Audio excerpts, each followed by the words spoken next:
vil ind og handle sammen med mig. Vi skal hen i normal, og det bliver meget fedt. Lige nu er jeg på vej. Jeg mangler meget lidt. Der er Føtex, men der skal vi ikke ind. Så nu er vi kommet. Sådan her ser det ud indeni. Ja. Der er sådan en julesokker, de er ret flotte. Der er pyntet op til julen. Her er der alle mulige til hår og noget. Ja, der var det. Så jeg gad godt at købe sådan en her.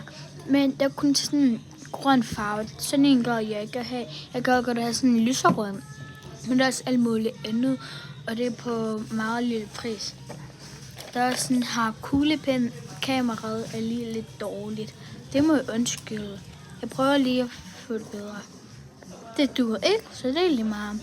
Den der normalt vender omvendt. Det var sjovt. Den her nejlak ser også flot ud. Man kan bare ikke lige se, hvad der står på låget. Sådan her gad jeg også købe.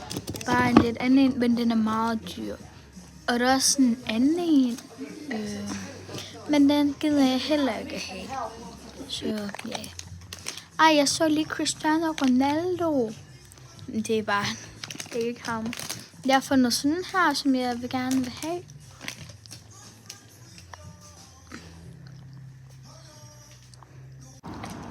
Så er jeg kommet ud af butikken.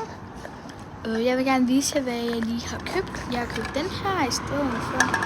Den er meget flot, synes jeg. Så har jeg også købt sådan en viskelæderagtig. På grund af mig og min ven, vi skal lave adventsgaver til hinanden, så kunne jeg lige putte den derind. Og så har jeg også købt sådan nogle Pringles med paprika. Det er min yndlingssmag. Og jeg har lige været inde i Føtex og taget sådan her børnebolle. Det smager meget godt. Den var den bedste i hele min verden. Så det var det for i dag. Farvel! Farvel!